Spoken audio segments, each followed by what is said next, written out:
Hello, everybody, and welcome to episode 29 of the Hot Path Show. I'm Johnny, and today I'm joined other by. Did you catch that? Let me turn up the volume a little bit. So today I'm joined by.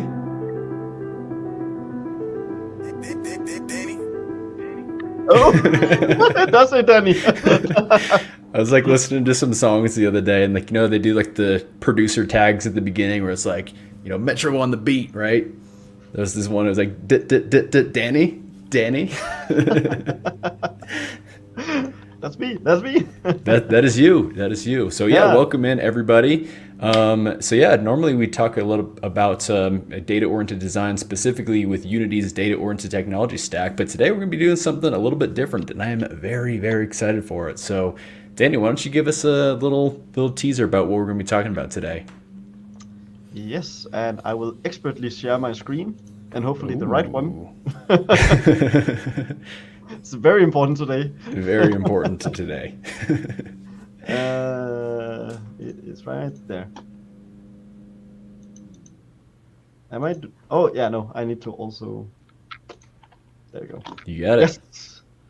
And as the, I guess, also title says, we're going to be talking about ODIN, which is a very interesting language because we are, normally talking about Unity dots on the show, and that, usually involves a lot of data-oriented design and thinking about the data, and that is like one of the main things that this language like really cares about and really makes joyful to work and try to do.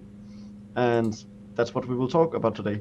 This language actually is used for some quite interesting, very game-like cases, like making a real-time particle simulator called Imogen. Ironically, this is Unreal, showing off their master of elements, but all of that simulation right there is because of Imogen, which is run in ODIN, and like the asset artifact is produced in ODIN with Imogen, which is like a massive piece of software. They have GeoGen, Liquidin, Imogen, made by a company called Jenga. All so the gens. This language can do quite a lot of things, and it comes with a lot of different libraries, and it's very fun to use. And we will be showing people that today, and hopefully answer people's questions on why I find that language so interesting. Yeah, I'm very excited for this. I know kind of when we started the Hot Path show, the idea behind it is that we wanted to share how we kind of solve problems in game development with data-oriented design. And because, myself, you, and Tobias, we're all most familiar with Unity dots and all that, that's kind of primarily what we've been talking about up until this point. And of course, we, briefly touched on other topics and shared little things here and there. But yeah, today's going to be the first day that we're actually going to do a deep dive into another data-oriented language. So I am very much looking forward to it. So we got some street bikes doing some races down the street here. But anyways, with that, by the way, do you want to share where you are, or just leave that as a mystery? Yeah. It is very fun. Since this is the first episode that we are doing on a non-Unity topic, it's quite ironic where I'm currently situated, which is in the Unity office, where I normally sit and work. I have a bunch of people currently infesting my home, like 16 or so of my friends at home right now, and I was like, okay, wait a second, I can't do the stream right now. I need a place. I could go to the office. Glad it worked out. Well, thank you to I guess the ghost of John Riccatello for allowing you to use the Unity office to stream today. So anyways, we can kind of get into some things on the show. A couple things that I do want to mention. You may see that down below, kind of scrolling around, I have a little bit of a discount code if you are still wanting to attend Unity's annual Unite event. It's going to be really cool. Danny, you're going to be giving a talk at Unite this year, which is very exciting. We announced it last week in a very funny video. Yes, a very janky video, but it was a lot of fun to make. It was one of the most yeah, I was really enjoyed that video. Just how you set it up like on a tree on like the side of a highway or something like that. But Yeah. yeah. So yeah. Anyways, you just want to give a quick little introduction into what your talk is about again? Yeah, sure thing. Well, the idea is it can be very hard for newcomers to entities to learn entities, and normally the way that it's taught is, I mean, on Turbo Bay games it's great, but everywhere else it can be kind of hard to follow. And the plan is, what if we try to do it in a very visual manner, and try to do it concept by concept, so that you get like a little tool built on like all the different features of entities, how to iterate across entities, why we do it in the first place, what is the distinction between like a game object, and how you can like shift that thinking into a more ECS kind of way of thinking and a more data-oriented way of thinking. And then we slowly go further and further into like all the different concepts. Hopefully, by the end of it, you will have enough concepts learned that you can start learning at home on your own, and you can make a little game for yourself. And yeah, that's the general idea. We will be showing it by using an actual game that we've made.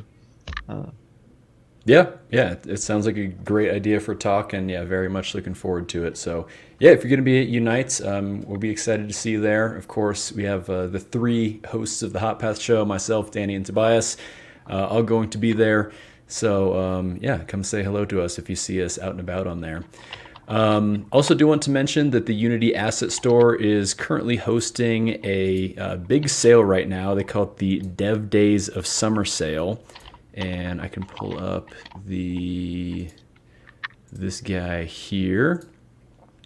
And so yeah, this is a really cool sale. This is kind of the second time that they've done it. And basically they ask like a bunch of creators to handpick a bunch of our like favorite assets that we use to all go on sale. So yeah, you can see actually this week it's Game Dev Guide, Speed Tutor, and Christina Creates Games. Yeah, I think those are just the three for this week. And then, so I was on last week, but although I think all of my assets are still on sale, so yeah, we can check out, I have like a little page here that you can check out. And I did actually post a video last week, kind of like going over how I used all these assets that I picked in to use to create like a city builder type game. And yeah, it looks like all the assets that I selected are still on sale for 50% off. So there's a lot of good things in here, a lot of good stuff that integrates really well with dots and kind of geared towards high performance and just kind of overall good project management type things like that. So yeah, if you're interested in that, I would definitely recommend going to check out the sale. I think I do have a link in the description below. So a lot of cool stuff with that. And yeah. So I think that is kind of about it that I had for little announcements. And actually, I do just real quickly want to remind you all that if you do want to support our show, of course, it's entirely optional, but you can support us over on Patreon as well as through YouTube memberships, where I post bonus videos there each month. So I recently posted one about I basically just did like a review of all the dots packages. This was kind of prompted because the frequent forum contributor Dreaming I'm Latios had done just like a comprehensive review of kind of his thoughts about all the different DOS packages. So I wanted to do kind of like a little video form of that for all the Patreon and YouTube supporters, where again, I basically just go through everything package by package, talked about things that I liked about it, things that I didn't like about it, and just kind of where I think it stands right now and kind of the future of all those different packages. So yeah, definitely go check that out. And then I think for this coming month, I'm going to do one just talking about kind of the state of virtual reality, because I just kind of find that of like an interesting topic in general. And so yeah, just kind of want to talk a little bit about where I think virtual reality fits in as far as like gaming and other different applications, and just kind of where it fits inside of today's world of the tech ecosystem, and where I might want to see it be. So expect that out by the end of the month here. So yeah. anyways, with that, I think we can kind of transition into talking a little bit about Odin before we get into any of the kind of specifics about, what it is and how to set it up and everything like that. I think I kind of just want to open this up and just talk a little bit about, why I think it's a good idea to kind of expand your horizons and, look at other different programming languages and different concepts and everything like that. So, Danny, do you have anything to kind of kick us off and any kind of initial thoughts on this? Well, the first thing is obviously like it's always great to keep learning, but I think more importantly is it's to figure out like what makes different systems tick and what makes some systems improve over others. Like I think a lot of good ideas are born from looking at other people's views and perspectives, and like especially looking at a language. Oh my God, it went down. It just turned out. Yep, it did. There you go. I'm trying to kick you out already. Yeah, but like learning from other people, learning from other languages, learning from like different perspectives, because like so many different languages are either written extremely similar or very differently. Like a functional programming language is obviously completely different than any sort of C sharp C like language. But language structure wise, there's quite a big difference between something like, I don't know, a Pascal based language or a C based language. Like all of the colons are different and like the syntax looks opposite for the typing, and it can be very interesting to see how other people do it. Also, if you want to do quick prototyping, some languages are just better than others for that sort of deal. Like C++, you have to set a lot of stuff up, and like as soon as you just go a little bit higher than one file in C, it is so annoying because you now have to call the linker or you want to link the library. Like C is a mess, but C++ you have to set up a VS Brush and other stuff, and also you have compiler issues. And C Sharp is at least somewhat easy, but maybe it's still a lot of garbage overhead, and you want to do simple stuff. I think there's a lot of reason to find other languages that try to solve that and see why that is. Yeah, no, that is a really great point. I think, one of the most important parts about, exploring other languages is, seeing why languages do other like things for certain reasons. And you may find that, there is some problem that you had in C Sharp that was like really frustrating, and there's like some other language that kind of like almost directly addresses that sort of problem, and they kind of like do things a different way. And so it is kind of cool to be like exposed to that and just kind of like know a little bit about what's out there. And I do think, that was a good point that you also brought up about just kind of like also kind of like following other people and kind of like learning some of their ideologies on things like that. I know, someone who me, you, and Tobias all kind of follow along pretty closely with is Jonathan Blow. And of course, like, I think we might go think about things a little bit differently than Jonathan Blow, of course, because he probably wouldn't touch Unity with a 37.5-foot pole. He has said so multiple times that he won't. And so we probably kind of disagree with that approach a little bit. But I mean, it is also like, really important to understand his reasonings about, why he doesn't use Unity and, kind of why he's going through the trouble of like making his own programming language to, basically get to a better solution to, creating games. Yeah, and actually Odin has a lot of features that were inspired by Jai, which is his language, that includes his philosophies about how a language should look. Also, it's important to note that today we will be talking about Odin, the language, not the Unity package, because there is also a Unity package that is very popular by the very same name. We're talking about the Odin programming language. This actually has nothing to do with Unity, even though typically we talk a lot about Unity stuff on here. So I found. I was trying to pull up this tweet beforehand because I found something really funny, but I was going to bring it up, but I can't remember who sent it out, but it was basically like, um, oh shoot, oh wait, yeah, I remember exactly where it is. Give me just a sec. Do you have anything else to say on Odin real quick while I pull this up? Um, let me think a second here. Okay, I well, mean, I found you the found? thing that I wanted to bring up. Nice. So yeah, this was the advantage of high level languages is that people can produce software without needing to know how a computer works. The disadvantage of high level languages is that now we have software produced by people who don't know how computers work. I saw that earlier today too. Yeah, So yeah. yeah, I think that's like a good kind of introduction into why it might be important to learn a new language, like Odin, which is kind of like a systems based language that is meant to kind of be like a C alternative, and as opposed to using something like C sharp and Unity and all that, and yeah, so yeah, I mean, is there anything else that you want to say about um, just kind of like looking into other programming languages in general, and kind of why that's a good idea, or do we want to start getting into things a little bit more? I mean, certainly do agree that I think it's a really good point to say that one of the reasons to learn different languages is also just to know more about your hardware, to know more about the systems that actually involved. Especially like as Unity programmers, we spend so much of our time in a very high level language with a garbage collector, with a lot of memory management done for us.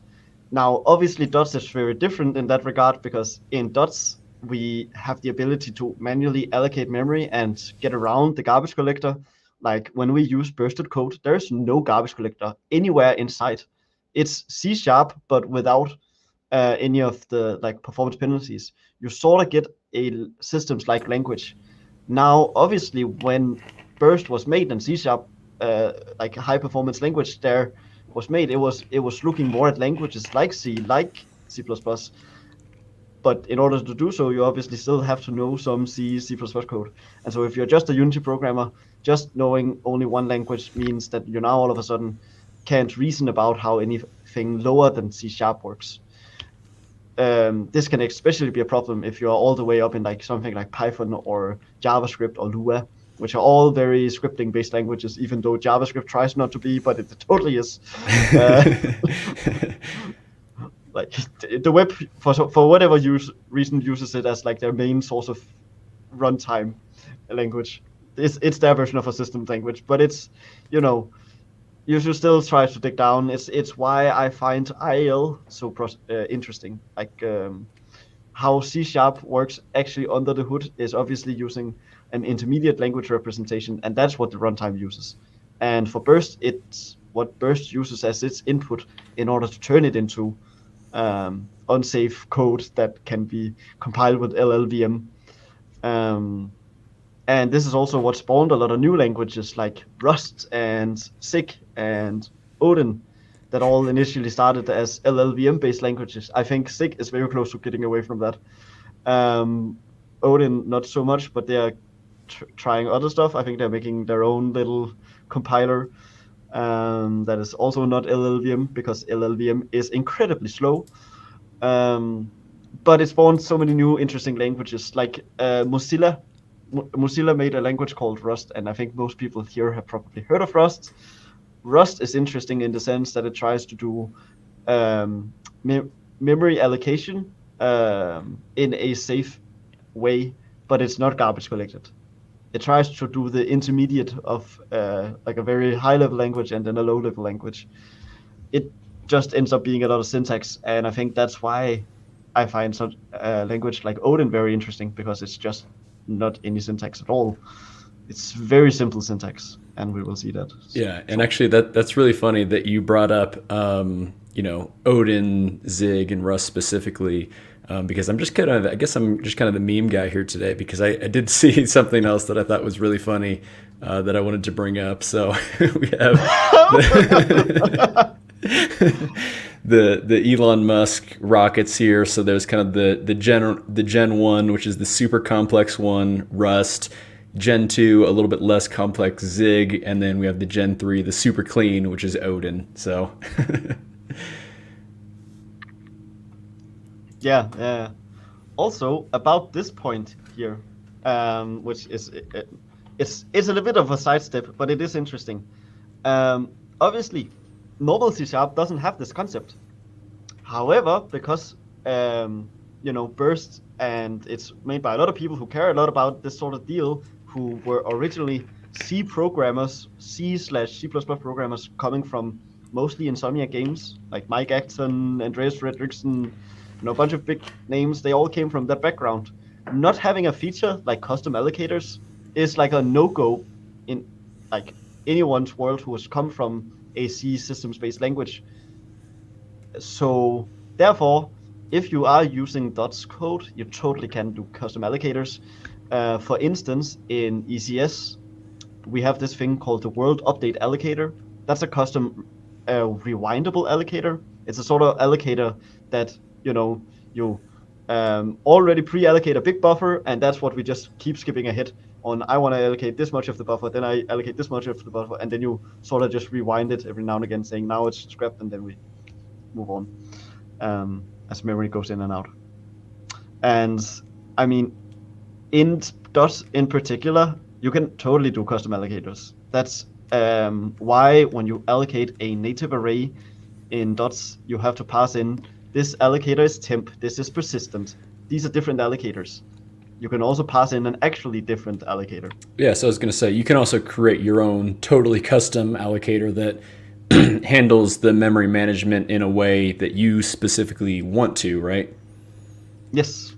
Like if you were to make a rewindable allocator that you know that for 10 frames, this memory is going to be safe, and then after the 10 frames is over, it will just evict all memory. You could make that, and it will clean up the memory for you, so you never have to call dispose, if that's what you want. Yeah, that might even just be a fun exercise to do, just to kind of like, try creating my own custom allocator and just kind of go through the process and just kind of like learn a little bit of those lower level concepts a little bit better. Yes, and Odin, definitely. It's built into the language, definitely has custom allocators, and we will see that later. Yeah. Sweet. Well, do we want to start getting into showing off some things in Odin here? Sure thing. Are you ready? You've been furiously typing away all stream, so I know you're trying to get some things ready for us here. So actually, before we even get into syntax and stuff, can you just do a brief overview about just kind of like the setup and like what you need to do to get Odin running? I will. So there's obviously a website, and there's also a GitHub. And the nice thing about Odin is, if you want to compile it yourself, it's so extremely easy, because they've made sure that it does, like the compiler does just run on Windows, and it runs on Linux, and you just need to call the correct bat file with very minimal dependencies. And even better than that, you don't always have to do that. So here's how you can set it up yourself. Actually, I think it's building. Yeah, here. So you just open up Visual Studio, what's it called? Terminal. Actually, if you could zoom in on the screen a little bit. Yes, I will. So for building it yourself, it's as simple as cloning the repository, and then using the Visual Studio terminal, and then running the bat file. That's it. And it compiles so fucking quick. It's so incredibly nice. That's awesome. I can definitely recommend people do that, because it means that updating and getting the newest builds of Odin means you can just it's as simple as just recloning. Not recloning, but git pull, recompile, git pull, recompile. Awesome. It's incredibly easy. And yeah, it's obviously git clone and the GitHub link. What you can also how often do you download the things nowadays where it's like, oh, you need this version of Python, and then you download this and you're like, oh, make sure you get this and this extra builder thing and this, and it's like, oh. Yeah. And all of those languages do something interesting, which we will also see later, which is that packages is something that you will have to separately manage. They don't come with the like Rust. You have to have the cargo toml. With Python, there's like an include.txt or something wacky. With Odin, they take a different approach. They just include it into Odin. So they have a set of packages that are just vendored into it. And you will get that from git clone, and you will also get it from the other way that you can get Odin, which is this one. Download latest release, download latest nightly. So if I download the latest one, I will get to this thing that will say, these are the latest improvements that we did. They seem to be going off a monthly cadence for releases, which is pretty cool. They Nice. always come with new cool updates, all open source, so you can see how the language is implemented. It's actually fairly minimal, even though it's a very complete language. Also now it's getting dark again. Very dramatic. Yeah, and I was just telling you before the stream that one of the creator of Odin, his name is Ginger Bill. He was on stream with the Primogen yesterday, actually. So his, I'm assuming they're probably going to break that out and put it on YouTube up at some point, their kind of interview. But it was kind of interesting. He was sharing some of his kind of like hot takes of his approaches to how he created things in Odin. And one of them in particular was that, Odin doesn't have a package manager. And that's basically kind of like an intentional reason, because he says one of the things with package managers is that, it's super easy where you can just say like, oh, I need this thing. Like, let me just, click and it's in the project. But then you don't necessarily always realize about all the extra dependencies and bloat that could be adding. And now that's possibly opening you up to, security concerns if any of these packages have any kind of like vulnerabilities in them and all this. So, he was saying it's like a lot better, in his opinion, to be a lot more intentional about, when you add something to the project, exactly what it is. You selected the specific version of a package that you're wanting to install, and if that has any dependencies, you have to manually vet those dependencies yourself and everything like that. I think a fun example of that is something as simple as you want to be able to read some HTTP stuff. You just want to host a little mini Rust server. Immediately you will have dependencies of all of these things and all of their dependencies, which I guess here we're lucky that it doesn't have that one. I think some of these have even more. This one has all of this as dependencies.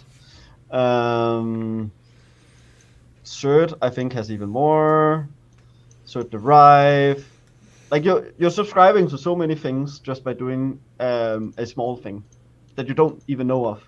So the different approach that Odin takes there is just, hey, what if we just solve it at the root? What if you don't have every package can do a different package can do a different?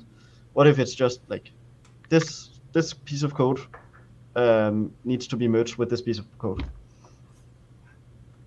So it solved at the root always, instead of having like a long chain.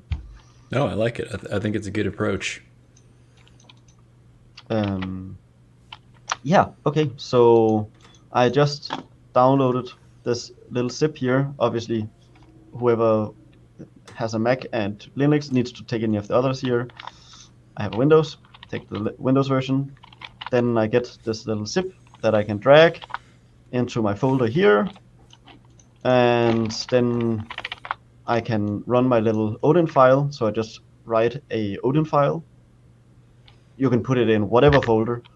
And I already have Odin here, which is the one we just installed. So if we were to do /dist/odin.exe, then it will say, hey, this is the build command, this is the run command, etc. So let's try to use the run commands. It's the same as the builds, but it also runs the compiled executable. Then we have to specify a folder or a file. So let's start by specifying the file. We do /ep1/main.odin. Oh yeah, and then you have to do -file. There you go, and it prints hello, because that's what our code says to do. I will describe why the syntax looks like this later. So sorry, but, did you run the build step first and then you're able to do the run? No build step. Okay. So if I you're want just to running the .odin file. Gotcha. Yeah, if I were to just build it, there you go, and not do any running, then I write build. Gotcha. And so then does that get built into like a executable file, or what does that actually get built into? Yeah, it gets built into an executable. Okay, nice. If you want to have it built into something else, you would do a moment. And this is nice. We can just do -h. I think does help. Yeah, help. Then it will give us all the different arguments that you can use. And there's quite a lot. There's a good chunk of them. So you can say that you want to build an exe, a DLL. You can say you want to build to LLVM, which is kind of interesting. So if you have ever wanted to see how the LLVM representation of a program looks, we can try to do that. There you go. So this is the LLVM version of that. Notice that we got quite a few files, and that's because we get all of the the dependencies, what is essentially Odin's version of a standard library that are compiled. Let's see if there's a main for what we actually did. I guess the main itself has pretty much nothing. I guess it must have been inlined or something. I'm sure if Ginger Bill was around, which is infamous for. we got Ginger Bill in the chat. He would know, but I haven't looked too much into the compiler. But it's very interesting because this is sort of, this is what you would see in the burst inspector. If you were using Unity.'s burst inspector, this is exactly what you would see and read. So one can do that. One can use the different build modes to see an assembly version, a DLL, get a DLL, etc. Yeah, that's awesome. Again, just giving you more information about kind of the low-level happenings about what's exactly going on, and maybe not necessarily always useful for debugging, but in those cases where you may need it, that's really great to have. That it's super easy to get to, and you don't have to go through use some like third-party tools to like decompile your app or something. Yes, I think one of the things that it, for instance, is able to do here. Wow. Okay. Interesting. Did I type the? Yeah. No. So one of the things that I know it can do, and actually, let's wait with that. Let's wait with that, and let's maybe show the syntax first. Yeah. Hopefully, we'll get back to it, because they do some very interesting things when it comes to memory. Because Rust tries to be very oversafe, Odin does not, and hopefully we will get back at that. Cool. Yeah. I guess I will start by showing what why things are the way that it is, and what actually means something or not, and also probably start by removing all of this crap. Yes. So we installed Odin, and now we can use it. I have also already installed Odin, so I don't have to type dist Odin. Always, I can just type Odin. And the way that you install it locally is just you find a folder for it, and then you add it to your environment path. Easy. Which is should be fairly easy to most of you. If it is out, do question and say. Then I might show. If it's not, then do it once, and then you'll see that it's easy. Yes. Environments. Yeah. You can also compile for WASM, which it shows as an example here because I've typed it in the past. Yeah, and you can also specify a folder, and that's the first part of the syntax. So in Odin, a package is just a folder. That's all it is. If I wanted like a sub package, then it's just a folder inside your folder.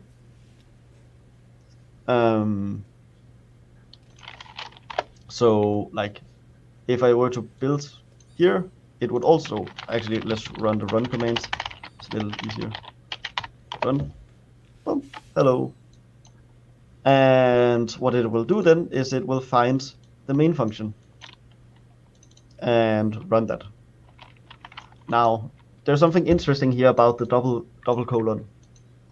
ODIN is a language that tries to be very, very minimal, and that for hopefully everything in the language only has one meaning and one meaning only.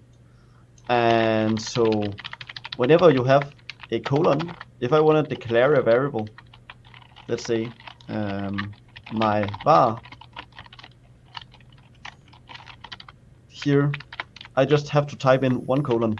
One colon is always something that you declare, like a variable declaration, for instance.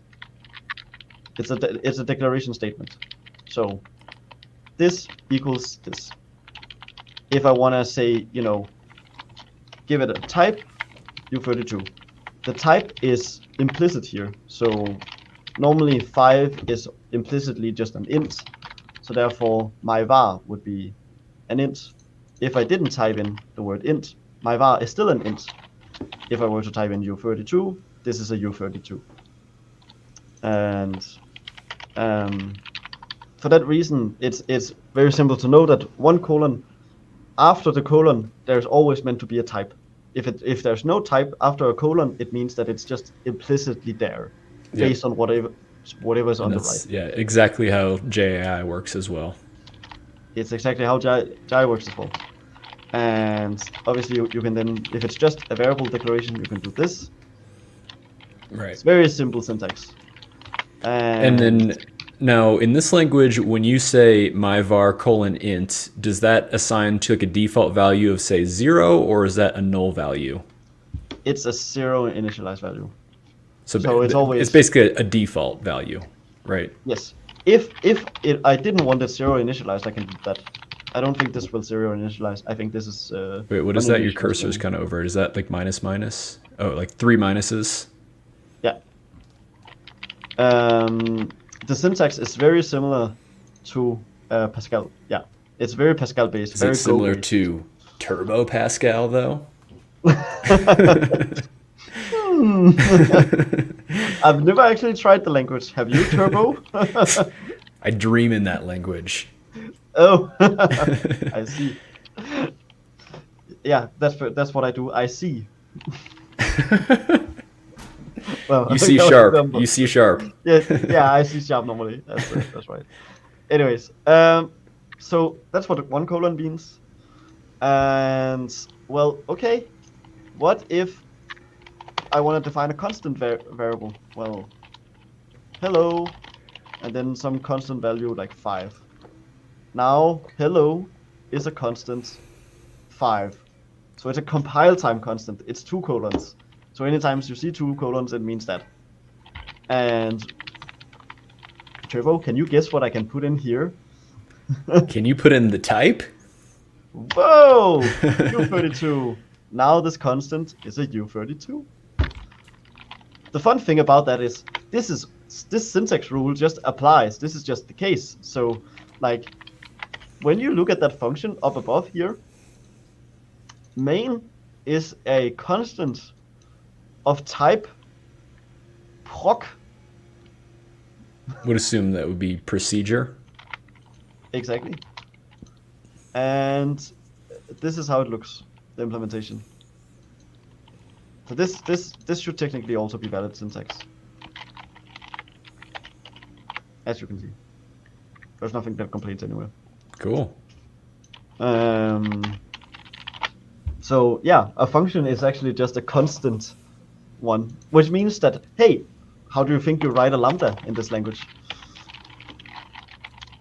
My lambda. I'll do it in time now. Equals? Equals. Main?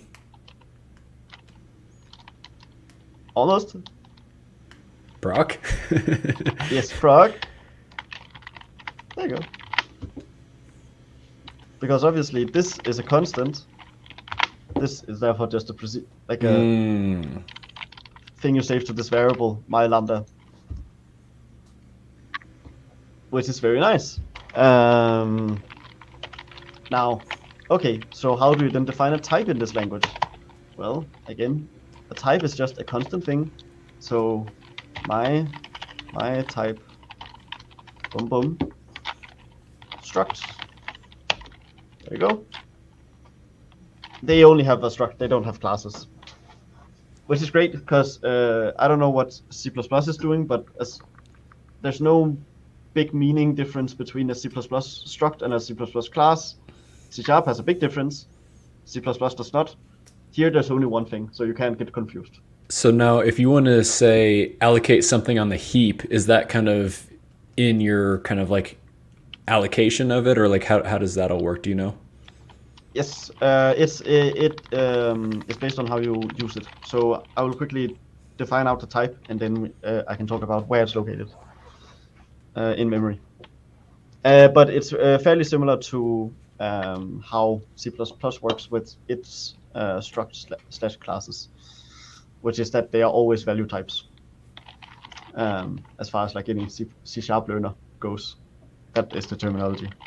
But yeah, let me do a thing, like let's say this has a value A that is a U32 and a value B that is a float or if64.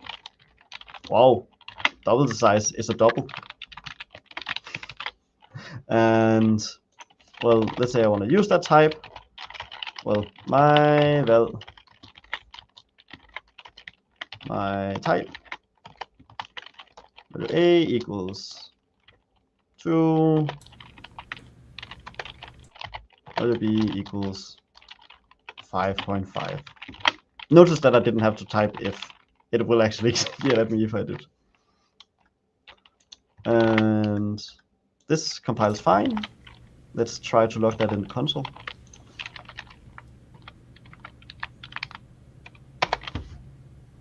And so we did. Which is very, very wild for anyone that has done most languages, which is that I printed a value to here, and it just printed out. Right. It kind of came formatted, yeah. Constant. It came pre-formatted. So say this type had an inner type. And there was no like two-string override that you have in C# or something. Q is a... Yeah, exactly. So value B has a value Q.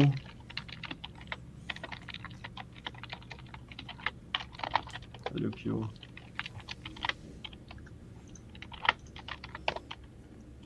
There you go.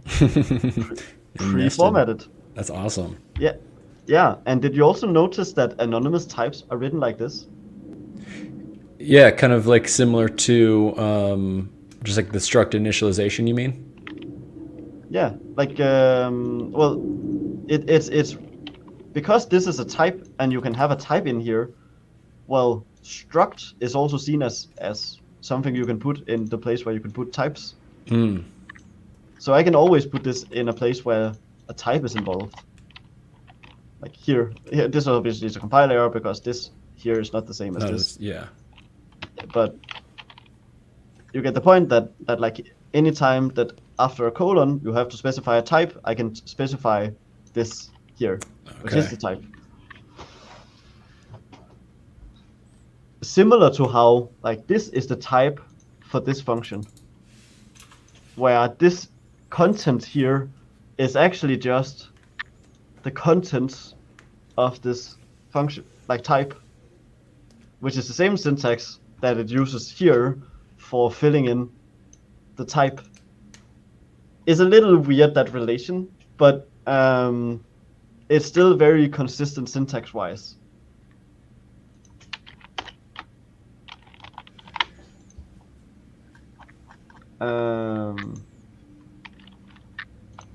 Yeah. So generally, like what's very nice about this language is because all of the language rules are just so consistently defined, there's no undefined behavior, it does mean that you will just automatically have a more fun time programming in it, because you won't take forever to write the code like you will at Rust.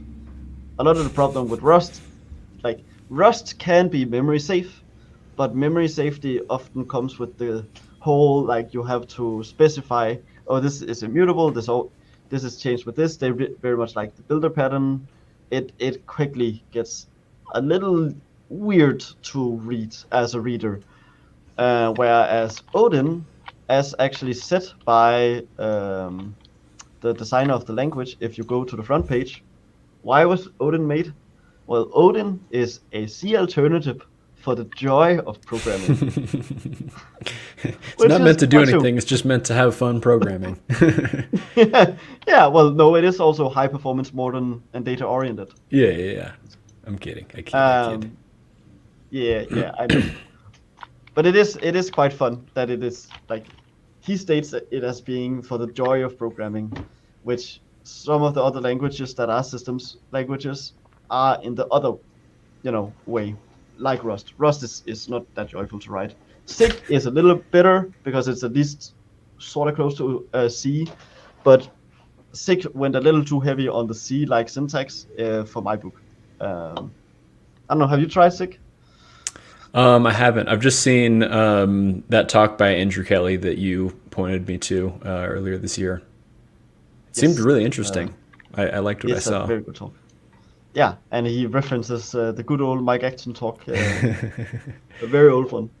Well, while we're kind of on the topic of these kind of things, this might be getting a little bit ahead of ourselves here. But when you're talking about struct, so is this part like the ECS structs are components? So it's not really like an ECS technically based language, right? It's like, I think like in Rust, it's a little bit more closer to ECS. Like you kind of make systems for things, and of course in Odin you kind of can do that. But do you know how kind of Odin, I guess, relates to like an entity component system? Actually, the interesting thing is, like, there's, when it comes to data oriented programmers, there's kind of a divide, it seems, when it comes to that topic. Some data oriented programmers think, oh, the ECS is, not the right way to solve it. It should be big structs. Big structs is the way to do it. And others obviously think that ECS is a great way to actually think data oriented because it lays out the memory linearly. Obviously, the way that you really should be thinking about it is that the right thing is to pick the solution that matters in your case. Like structs, like just having one big nice struct in Odin is incredibly easy to make. It is so versatile for me to be able to go, okay, I quickly just, like, it was one F32 before, now I'm quickly going to make it one bigger thing, and then at some point I can go, hey, no, actually this should be up here, value, I don't know, my inner type, and there you go, and now this thing here is my inner type, and I've not had to change any of the outside code here. So it's very quick for me to define another type in this language. It means that there's less of a reason for me to start thinking about an ECS with multiple components, because it's very easy for me to refactor my type system around. It's a similar approach that Jonathan Blow takes with his language Jai. Jai doesn't want to do big ECS things because Jonathan Blow doesn't really like ECS. But he very much does, still wants a data-oriented based language, and the way he goes about solving it is sort of this mechanic here. This does not mean that you can't write an ECS very simply. It just listens the reason to need one. Another reason for that is also that a lot of new languages try to have a built-in type way to do struct of arrays, and both SIG, I think, now has it, and Odin has a type thing for struct of arrays. like here, you have a vector, you have specifically 2 vectors, and this is still stored in the normal fashion, but you can say, hey, could you please actually store this as like, instead of the x's, no, x, y, z being stored, and then an x, y, z being stored, and then an x, y, z being stored, this type here will actually store everything as like all the x's go together, and XXX, all the YYY, YYY, ZZZ. ZZZ.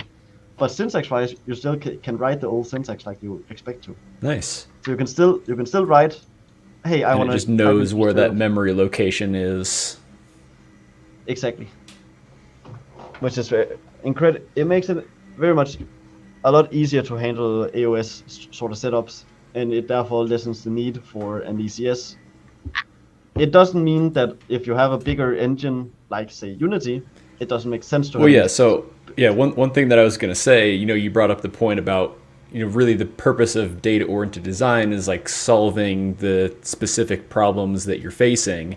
And I think a lot of the reasons why, I know this is kind of what Jonathan Blow said about, ECS isn't necessarily going to be the best solution for you. He says kind of ECS is best suited if you're, trying to create like a general purpose game engine that can do a lot of different things. And well, guess what Unity is doing? So, that's kind of why they've gone ahead and created an ECS. But, if you're making something, even if it is like a very, complex real-time strategy type game and you're building it from scratch, maybe your time is better served about, just solving the problems and making that, rather than creating an entity component system to, do all these things. And yeah, sure, you can do some cool things with it, but like, it's not necessarily the best to, create your own ECS. But, again, if there is a general purpose engine like Unity that has an ECS with a lot of benefits that can kind of serve the purpose, of implementing kind of data-oriented design in this kind of like interesting fashion where you can, query entities in an easy manner and everything like that, then yeah, I think that's definitely like a great approach if you want to solve the problem in that way. Yeah.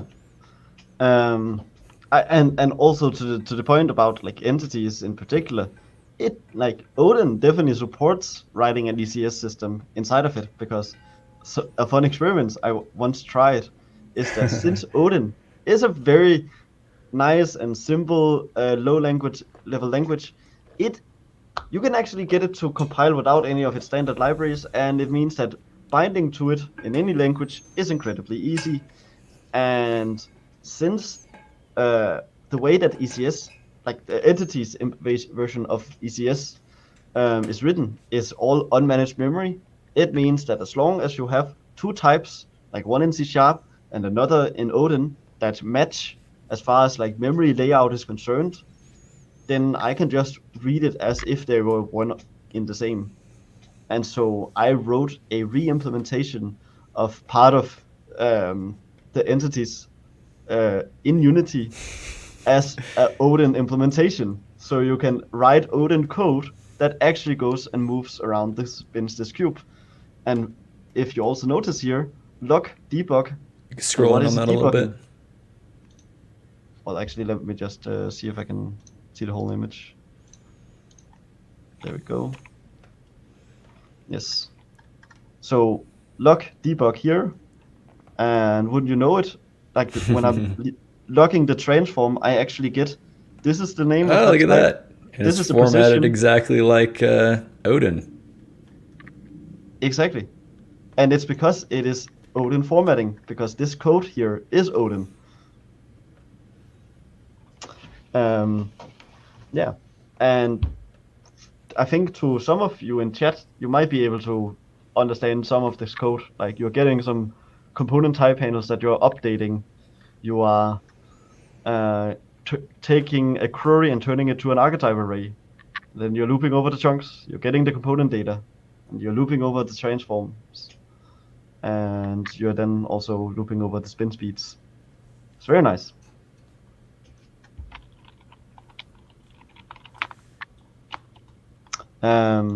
Yeah, so actually you totally can make an ECS, but it just means that you have to make an ECS.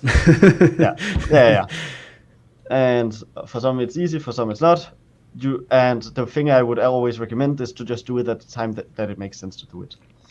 Like there are some problems that are just better suited for an ECS. Like if you're making an RTS style game, totally make an ECS. If you're making, I don't know, a visual novel or first person. But what if I want to query all the waifus? Yeah, you know. At that point, yeah, you just store a list.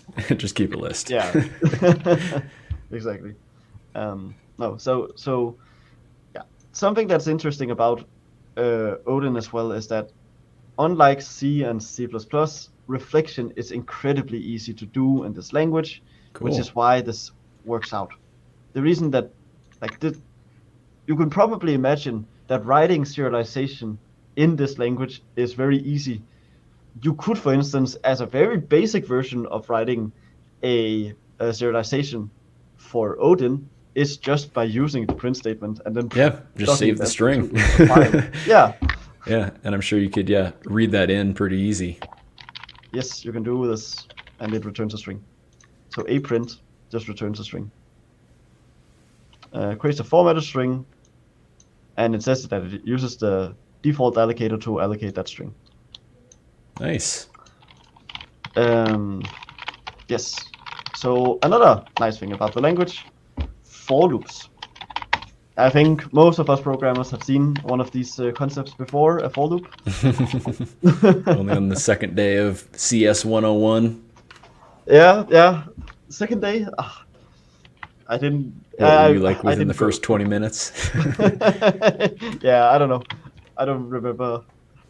I don't think I came to the first module. I learned programming a long time ago. Yeah, nice. Anyways, yeah, so a while true loop, that's what I wrote just now. There is no other keyword than for. There's only the for keyword. There's no while loop, there's no do while, there's just for. There's no for each, it's just for. But you can do all of the things that you can do with others. So, I don't know, if I want to do the good old classic of like I equals 0, I less than 5, I plus plus, oh no, plus equals 1. Odin does not have plus plus. Oh. I think there's someone will have to create Odin plus plus. Syntax error postfix plus plus statement is not supported. I guess that kind of just goes back to his methodology about being very explicit about the things that you're doing in your application. Because like plus plus, like, yeah, we all kind of know what that means, but like, you know, you're being very intentional when you say plus equals 1. Yes, and also it's about the consistency of the language, I think. Like, plus equals, by enforcing that symbolism, then you will always use it. And that's why, like, you will keep knowing how that syntax works. Like, the reason that I know this syntax so well is because I keep using that syntax. I keep using this, like, there's one colon, I can type a type here.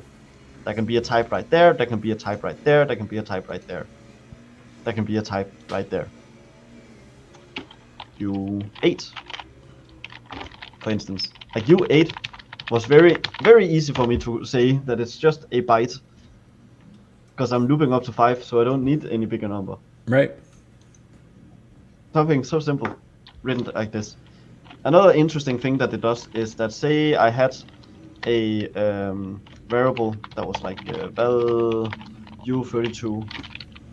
If I wanna store I, let's do like plus equals I, right? I get a compile issue here. Boom, boom. U32 versus this. And that's because Odin does care about being very explicit again. So here I will have to do a cast. I will have to cast it into U32. Because I is a U8, and what you're trying to increment is a U32. So you're only allowed to do the operation if the two types match. So is and there it will like force you. no implicit typecasting at all? For the most part. For the most part, there's not really any sort of implicit casting. There is some exceptions. So let's look at vectors. There is no way to overload operators in this language. So therefore, like if you want to make your own vector type, you theoretically couldn't, because there's no way to overload the plus operator. Then you would have to do something like Java, and it gets very annoying in Java because in Java you obviously have to do the my vector dot add and then put in another vector Right. and then dot multiply, and it's so annoying. So instead, in this language, they just have mathematics into the language. Like ODIN is very much a language that was made for a game-like purpose, which is real-time simulation of a bazillion different particle effects and world generation and like very gamey sort of problem solving, which means that mathematics is just inherently a part of it. That means that it makes sense for them to just support this case. It's a fixed array of size free, it's free float 32s. That's what this means. It's a fixed array of free F32s. Cool. It's very hard to say that. And so obviously I can do the like 0, 1, 2. This is probably an error, right? And like print it out. FMT print line. Also, I should say, if someone wants to have type completion, they can install the so wonderfully made ODIN language server. There we go. I do like his name. I'm not biased here. So Daniel. Very good. Daniel Gavin. Yeah. It adds full type completion to the language, so it's a full-on language server. It's incredibly nice to use, and it works in Visual Studio. It works in Vim. I think someone wrote it for Emacs, and someone also, I don't know if that one uses OLS or if it uses something different, but there's also one for IntelliJ-based IDEs like Writer, so I can actually also open up the project in Writer and get type completion. It's very nice. Anyways, back to this fixed array thing. I can obviously, do this. I can print it to the console. And note it printed 0 because obviously I haven't said anything about what is inside. I can do 0 to 5. Actually, let's also give this a unique value. Here, it does complain. Is it because I don't have that? No, that doesn't make sense. Oh, wait. There you go. Obviously have to set the equal sign, otherwise I'm just defining it. Otherwise I'm just trying to create a type, and then that syntax doesn't make sense. Also, notice another interesting thing. I don't need to have curly braces. No, semicolons at the end. Yeah. Is that just like a general kind of rule throughout the language, or like are there some statements that need semicolons? That's a general rule throughout the language. And actually there's a command that you can run. So if you look here, there's like a thing called strip semicolon as one of the commands. Passes type checks and removes unneeded semicolons from the entire program. Interesting. And the only reason it's there is because if you're a C-like programmer, you are very used to typing semicolon all the time. Like, basically just like a period, yeah. Yeah, exactly. It's a thing you do before. So basically just goes off of like the line breaks for like when a new statement hits, essentially. Yes. Yeah, that's how it works. Anyways, this obviously prints 5 because it's the last element. If I were to type 3, this would be a seg fault in C. Here it's a compile error because this fixed array isn't, not that size. You're trying to index out of it. So that was a compile error. That was very nice. What if I were to have my, oh my god, my. It's not a compiled base value. I think I have caps on. There you go. Oh, my, and I say 3. Do I get another error? Yes, this time it was a runtime error. Still putting me to the correct line. 11. So It's interesting that that's a runtime error versus a compile error, but I guess that makes sense because it's yeah, because it just when at compile time, yeah, it doesn't know like what the value of that variable is going to be. Yeah, but here it does know, and it like my IDE will even tell me. Because when you define a constant, yeah. Yeah. So that works wonderfully, but this is very interesting because this would not work in C or C++ for that matter. And the reason it works here is that actually ODIN does have bounds check. Like it's built into the language, which makes debugging incredibly nice. Instead of taking the role that Rust does, where you have to specify so many things up front, here it's just like a runtime issue at the time that you need it to be, instead of being an always compile issue.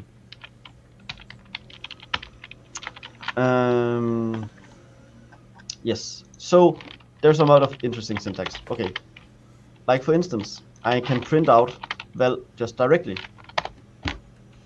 and it will look like that. So, and that counts for any size of array. I could have a very big array. And here, I don't want to define the rest of it because we'd be here all day. Let's just do 17. Oh, I did not type anything. There you go. And there's 17 elements and that fixed size. It's so nice for debugging. I can tell you that much. I like it. I don't have to type in the amount if I were to do it here instead. So here, question mark, that's kind of a funny syntax. I like it. Yes, now it's just implicit based on the amount of things that you typed in. It's still compile time known. Say right. It was not compile time known. Say I did this here. I think that's allowed syntax. Yeah, there you go. Now it's a slice. Slices are another concept in the language. So that's different than an array? Yes. So this just is not because you didn't define a size? Yes. And basically, most arrays in the language ends up being a slice, at least visually speaking.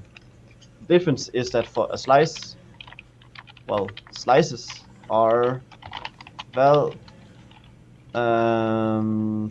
to less than 2. I think sure. Is it like that? Yes, like that. There you go. 0 to 1. It's just the first element. 2, 1 to 2. It's 25 because it starts at so that's basically 0. So yeah, you're putting in the first elements of the array and then, or the first index of the array and then the index it goes up to, like the one before it, that, right? Yeah, exactly. Yeah. It's 2 and width.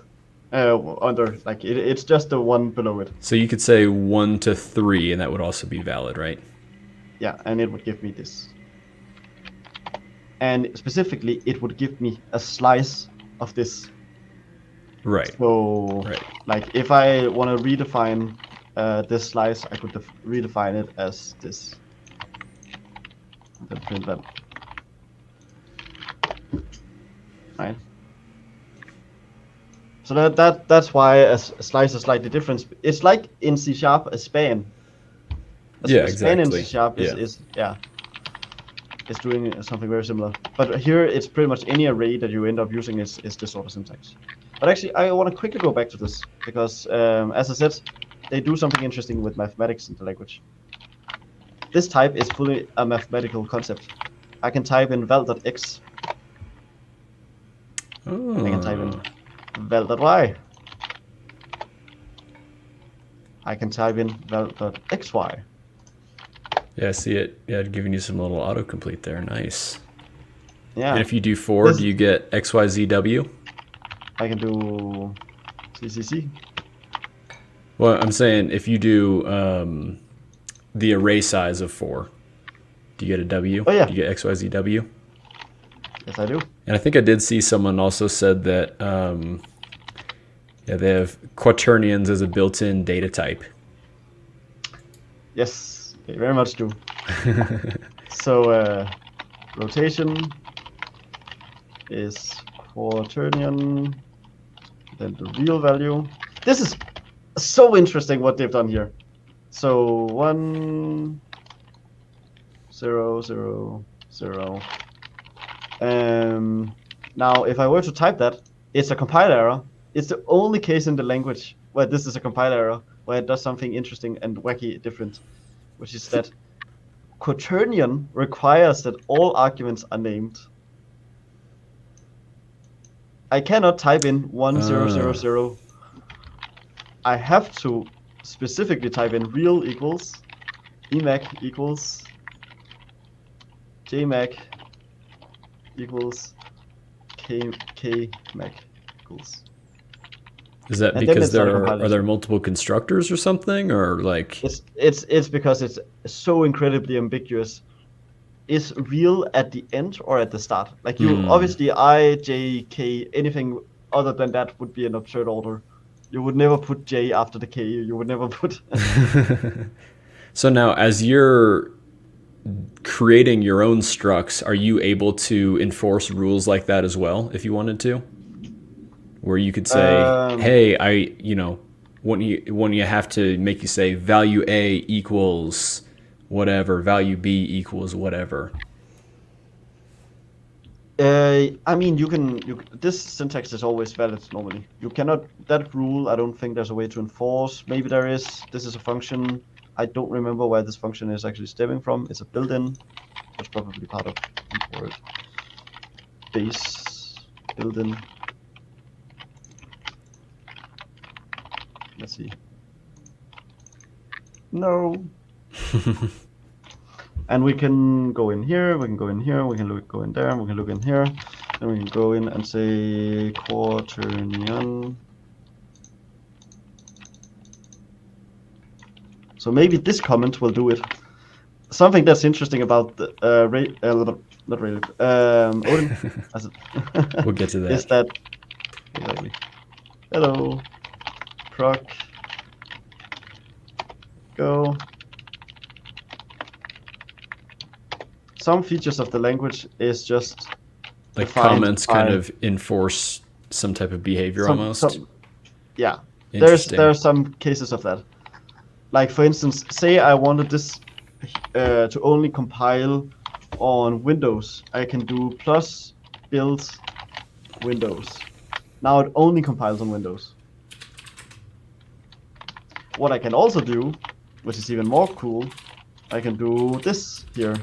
Main underscore Windows. Now this also only compiles on Windows. Like the file name can actually incur the meaning of what gets compiled. Oh, wow. It's very weird, but it's incredibly nice when you actually go to do multi-platform code. Because it means that you can make a library, and in that library you will see a main, this file version where it's for Windows, this file version but where it's for Linux, this file version but where it's for. So you get to like see a structure, like the folder structure actually makes sense in accordance to the different sort of functions that are needed in your system. Makes multi-platform development very easy, and this language does multi-platform quite well. Yeah, I do like that. But it's a little weird that some behavior is incurred by doing this. I think either this comment does something special, or specifically this function is doing something on the compiler level that is special. I don't know. Yeah, I just did a quick search for it and I couldn't find exactly what it was. It's Google has tuned a lot of my recommendations toward Unity stuff, so there's a lot of Odin Inspector results popping up when I tried to search for it. So Yes. Of course, I can also recommend going on the Odin Discord for any sort of learning. I found out recently that I joined it all the way back in 2021 look at when I you, was still just a little Odin newbie. the Odin hipster Didn't over even, here. yeah. Like, how do I create my first Odin main file and run it? That's a You give very, your classic little :3 signature there too. yeah. Then he knows me. I can definitely recommend going on that Discord. A lot of cool people there typing. Yeah, and also you can search through it to get information on like why the quaternion. I don't know, quaternion. Someone must have written something somewhere about it. Right. Yeah. Yeah, I wasn't sure if there was like some concept of like an attribute or something that you could put over that constructor that kind of like enforce type naming, but yeah, I was just curious. Yeah, no, I don't think so. Anyways, let's look at some other stuff. Of course, now I named one math type, another math type that is also, you know, what is something other than a quaternion and a vector that you use quite a lot? Actually, I guess I didn't show this far. You can probably expect, but you can of course do this. Wait, and also you can do the W on there, right? Yeah. Yes. And obviously that doesn't work. I need some similar deal. That's awesome. There you go. Obviously that's the same as multiplying by 2 in that case, but yeah, that makes it, you know. Yeah, because yeah, Unity's new math library has something kind of similar to that. So it's nice that that's kind of like built into the language. Exactly. And it's such a, like, for an Indian programmer, this is such a common thing to need and have. But something else. So, okay, now I have a vector, I have a rotation. What else is very normal for any sort of, game engine to have A matrix? There's a matrix, yes. So, my into the matrix. Matrix of a 4, 4. It might be type over here. 4x4. Give me one moment while I remember the syntax. Oh, type there. Yes. Okay. Right. Okay, because yeah, you can do a matrix of an integer or a floating point, unsigned, signed, whatever. Exactly. So 32. Yeah, that's cool. It's like general like that, where I think in the Unity math library things are like more specifically defined types. So this kind of gives you a little bit more kind of flexibility to kind of create whatever size matrix you need of whatever variable type. Exactly. And like once again, debug logging it.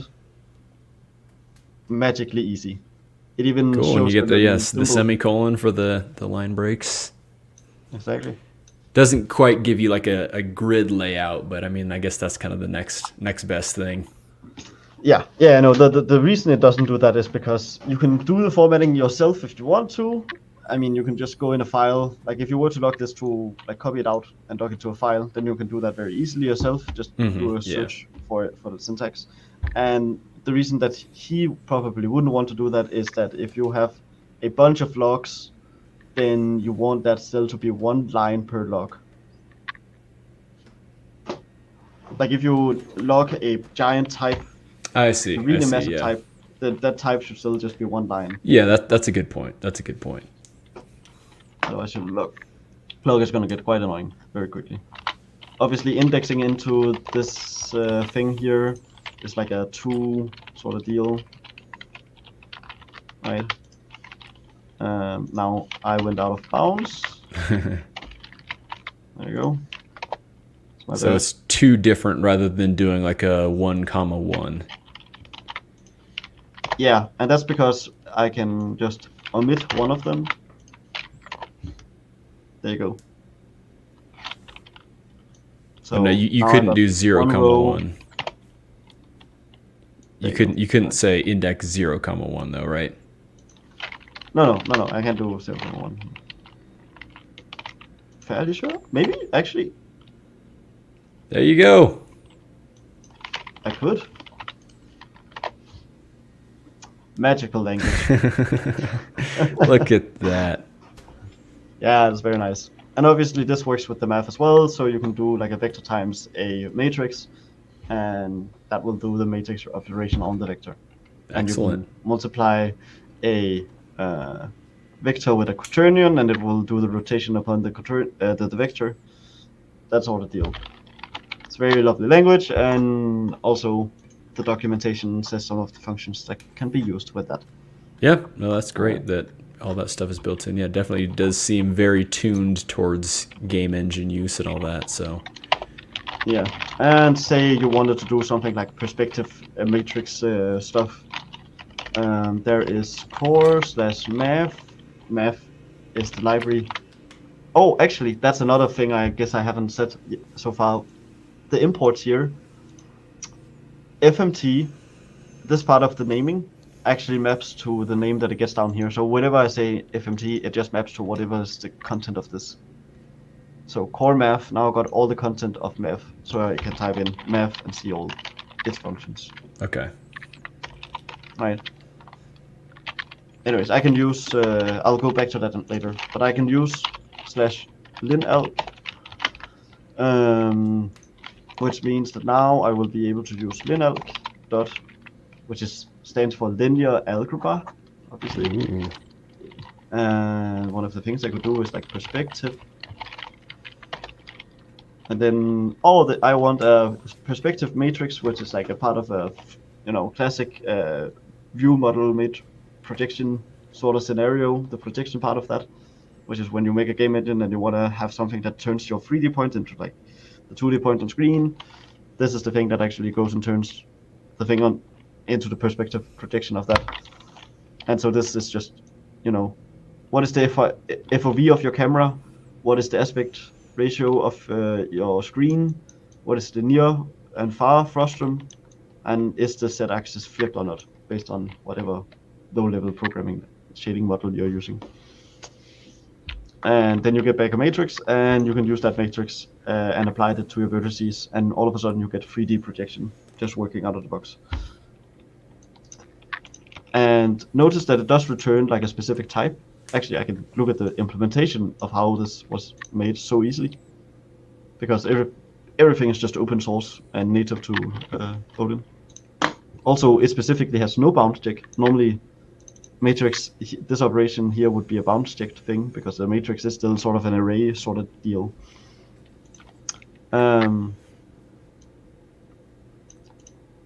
Let's see what else is in.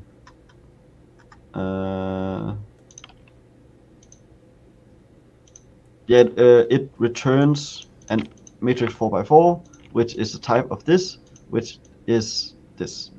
So you can see that. Oh, so the types are like actually all kind of built in still somehow, but you kind of define them. Yeah, and more fluid. And the fact that it's written like this, it just means that there is an implicit conversion. So if you were to say have this type, and then another type that is just that.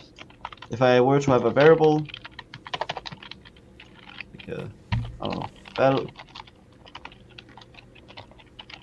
I just need a random name. So now I have my own 4x4.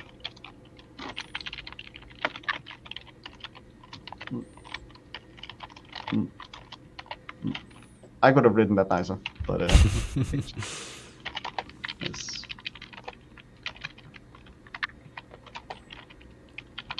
Beautiful. Beautiful. So that's a 4x4 matrix. Now, if I were to use linalc.matrix for F32 here. I just copy. Yeah, make a duplicate of that. There you go. Notice that I could, even though this value here is obviously different than that value, I was able to assign it to the same thing here, which is this type. And the reason for that is that this type here is actually just overlapping this type, which is overlapping that type. And so it's the same type. It's literally the same type. If you wanted it to be not literally the same type, then there's a keyword for that, which is a very useful keyword, and I had to use this recently. Material index, it's a U32 mesh index. Say you had two big arrays that stored all your materials in your engine and all your meshes in your engine. Then you don't want to mess that up. Like, you don't want to be able to have your mesh index equals 4, which is a mesh index type, right? And then you have your material index, which is a material index of, let's say, 23. You don't want to be able to then do mesh index equals material index, which I can currently do, right? Like, you don't want to suddenly start mixing up these terms. Right. Like, for instance, as being able to assign my material into my mesh variable. That makes no sense. So therefore, at that point, it is very lovely being able to say, hey, actually, this type here is distinct. This type here is distinct. So now they're both distinct types, and that means that you cannot convert it just like inherently. You need to first say, hey, this here is a mesh index, so therefore you need to cast it to a mesh index. And now it lets me, but at least now I have a place in my code that looks like this. Like, I can read this piece of code and immediately know it's wrong. Like, why the hell is this person turning a material index into a mesh index? I've seen crazier things, so. Oh yeah. But this like means that the distinct keyword makes it very easy for me to know what two different types are, and that's why you have to be explicit pretty much always, unless a type is truly identical. Which is, it's practical that something can be truly identical because, for instance, like this case here, I want to be able to just use them as the same. Right, because like, they're essentially the same concept, so. Exactly. They map to the same concept, whereas these don't map to the same concept. Even though they are U32, right? So. That's cool. I like it. Okay, so I wanted to talk a bit about packages again. Because packages, as I said before, they are just folders. And what this also means is that, say I were to write my own, wanted to write my own package. I just make a subfolder, call it, I don't know, cake. The cake package. And obviously I need something called the bakery.odin. And what package is this? Well, it's the cake package. What functionality does it have? Well, it can make cake, of course. And well, actually, let's make it return cake. We have a type struct and sweetness. Cakes are sweet, generally speaking, unless it's like a pie, but it's the kind of pie that is not a, I don't know, key lime pie. I don't know. Sweetness, what do you store sweetness as? Float? That could be a byte value. Could be a, Byte? I was thinking like 0 to 10, close enough. We could do kind of like a 0 to 7. 0 to 10. Yeah, that makes sense. Now we want to be able to return this cake. And this is how you write a return statement. By default, the little arrow. void is like not having anything. Otherwise you write this. syntax here.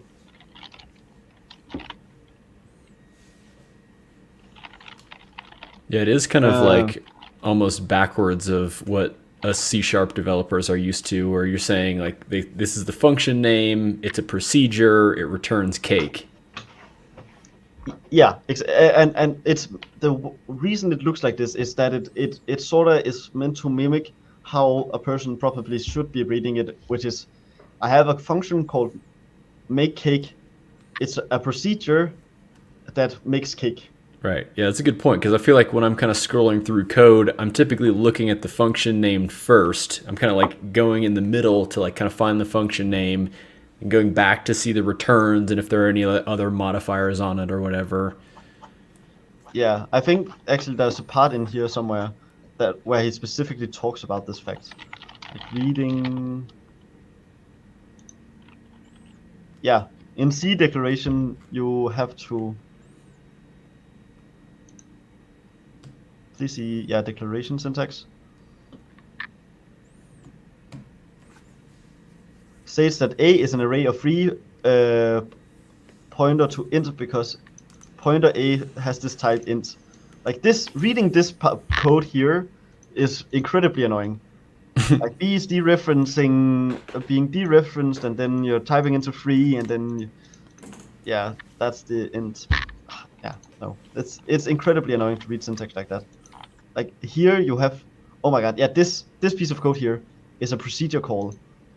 Like this you have to read in reverse order, that it's a function pointer to something that takes this and returns that. Like the reading is like inside, outside, go around, wrap around. Anyways, let's just return some piece of cake. Here, good. Let's sweetness. It's a good 5. Yes. Okay. Say I wanted to use this bakery functionality, I would have to then do import, and then I can type in cake. And there we go. Now I've imported it because it's relative to where your own file is located. So here is my file. So if I wanted to use the cake package, I just import it relative to that. I could also do this.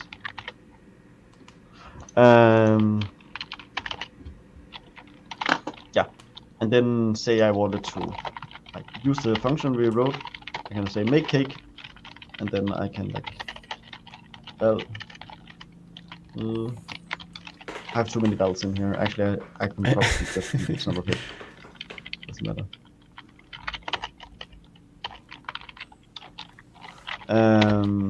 Yes, and then we can say print well. Yes, beautiful. And let's do this. Good. And it printed cake sweetness equal 5. So therefore I was able to use cake. Now, if we notice here, there's some slightly extra syntax. Obviously, if I were to write a folder underneath this, this is why I would do something like cake under slash something else, right? If I had a subfolder,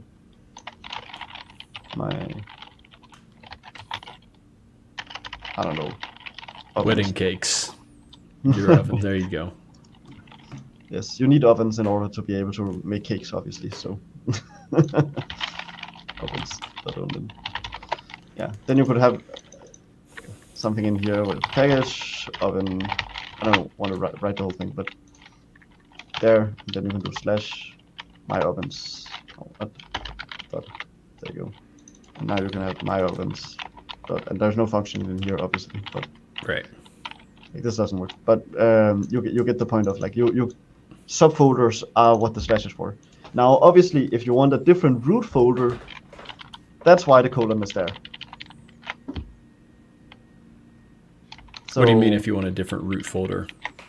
So by default, this is your own, like the root of the file that you're currently writing.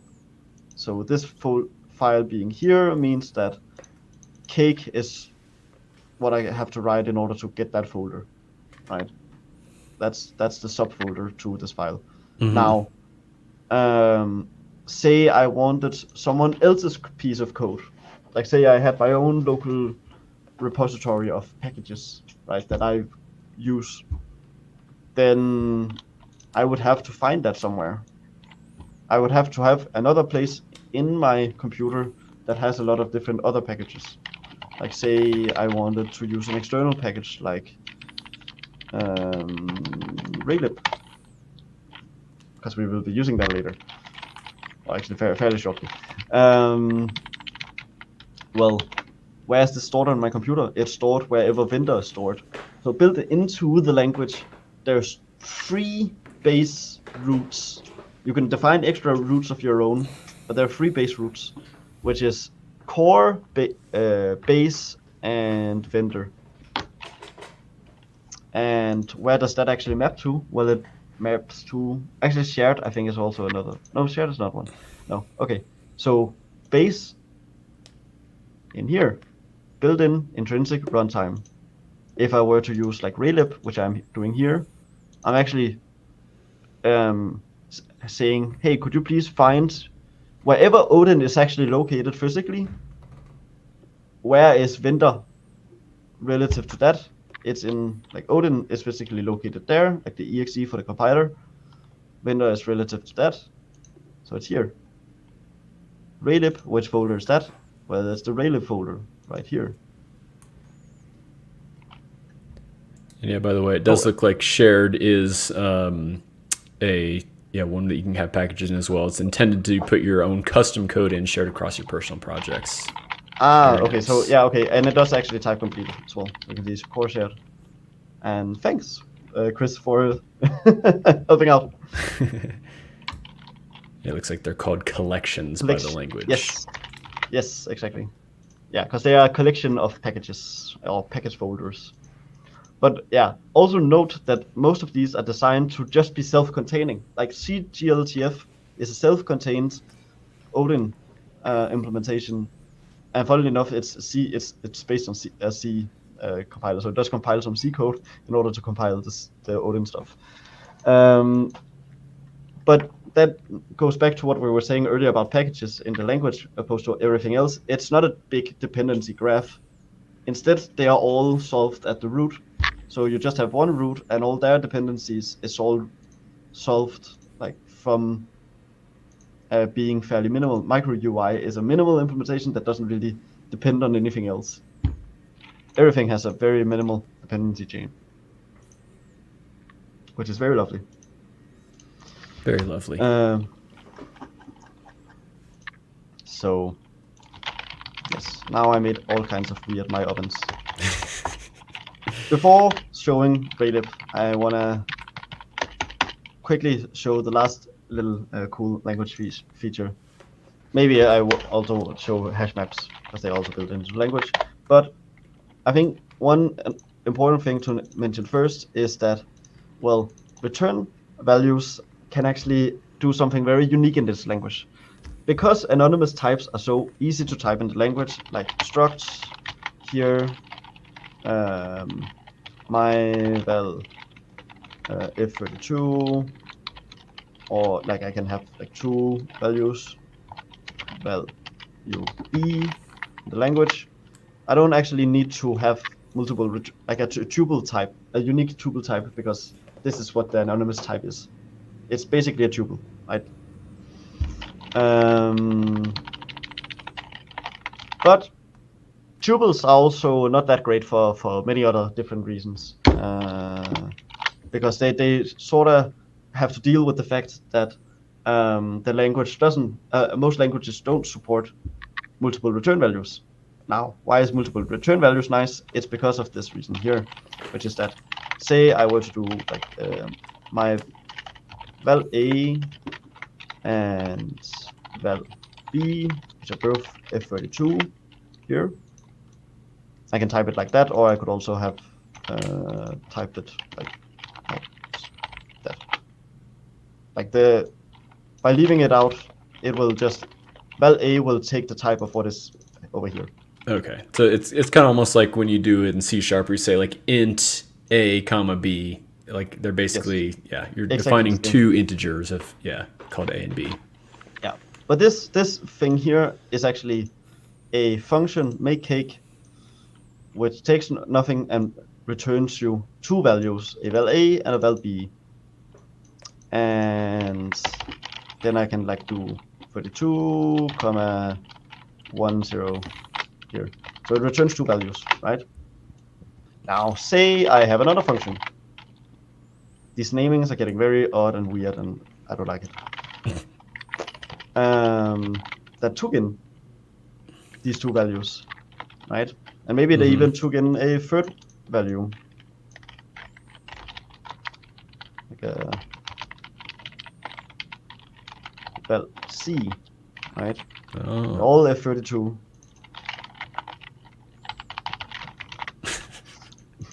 Oh, that's a terrible name. Pizza instead.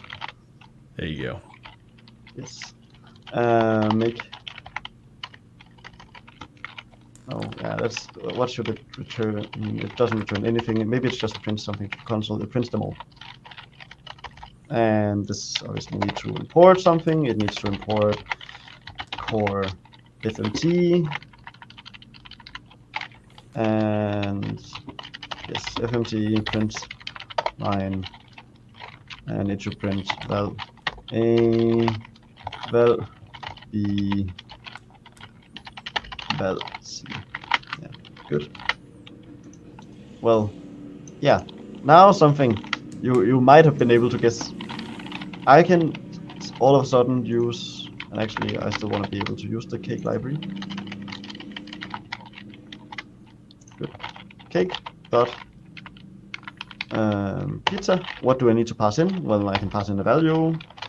I can pass in a cake. There we go. Now all of a sudden it's like because make cake return 2. Nice. I actually tried to do something exactly like that in C# the other day, and it didn't work. And I was like, oh, that would have been really cool if that worked. Yeah, I think like I was trying to return a tuple and like create like a new vector 2 off that, or like pass in those as a vector 2 in a function, you know. Yeah. A way you can do something like it is you look at what we did for float 3 and float 4 and float 2 and bool 2, 3, 4, because we actually have that. We have something that works for that. Like you can have a float 3 constructed using a float 2 and a C value. Right. So I think what I did is I had a function that returned a tuple of 2 separate floats, and then like I wanted to pass it. I don't remember exactly what I was doing, but it didn't work. Also to the person stating this, it very much does have. So I think it's like a core hash. Yeah, there's a hash version here, and then there's XX hash, but there's also just hash, and then you can get all the different hash functions.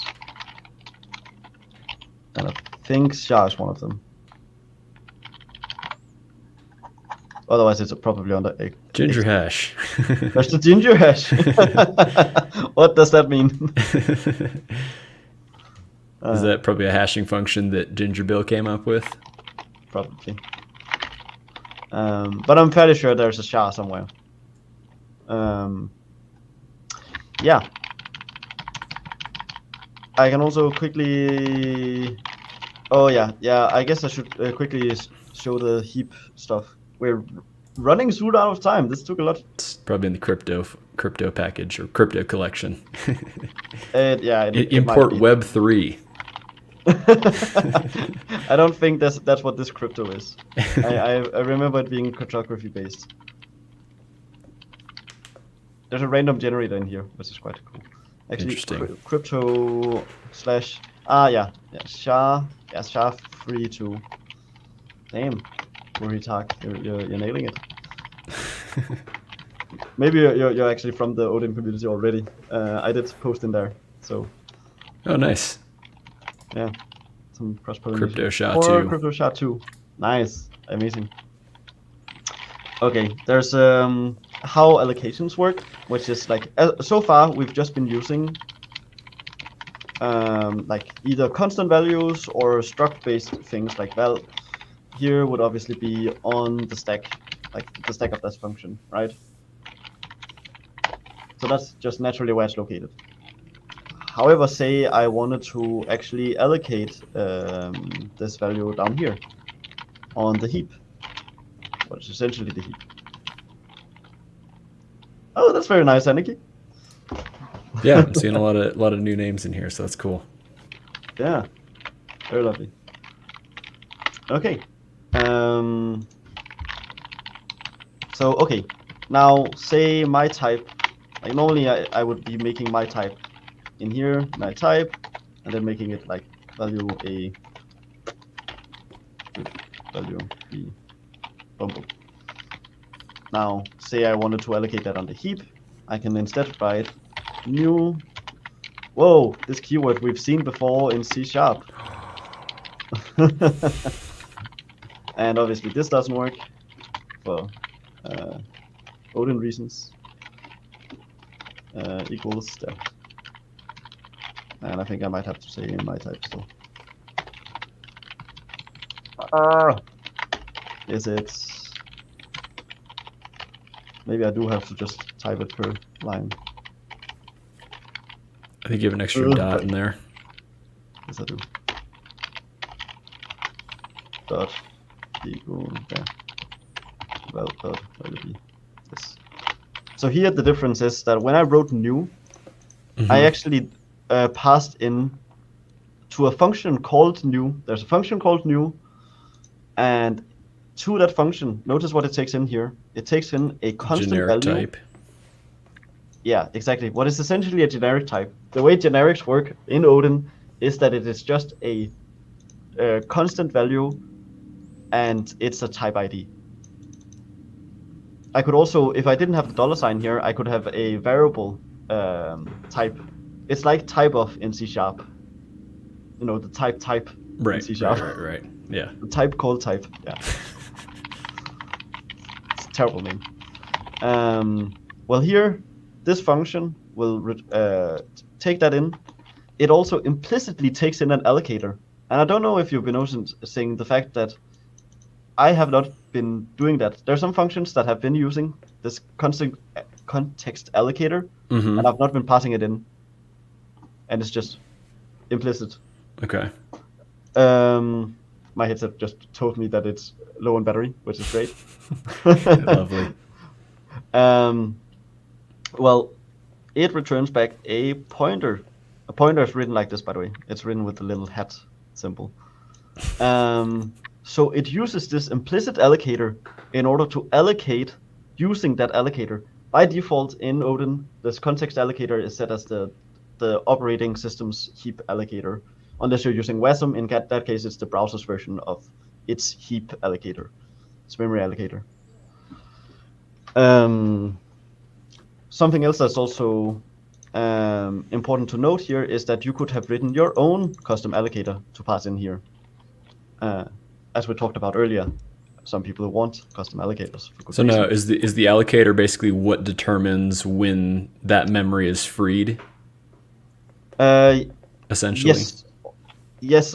It you still should free it like yourself. Yeah. So I was going to ask, like, is there a free function that you should be kind of calling when you're done using something?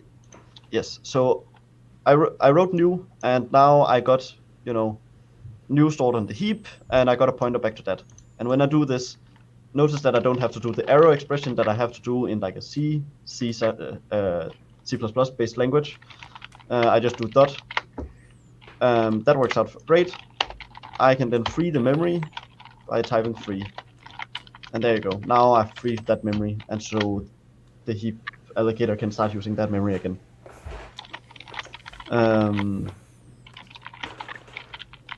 And no, it's not really like a smart pointer to the person asking that. It's still manual memory management. It's just that obviously if you allocate an allocator, funnily enough, like have an allocator that is able to, for instance, use operation system calls in order to ask your operating system, hey, give me some memory, and then work on that memory. When you have that, you still want a also now my room is closing down. you still within that memory span want to manage that your own memory, and that memory's lifetime is for as long as the allocator is there. So like if you were to remove all the of that allocation's page data, then that is just gone.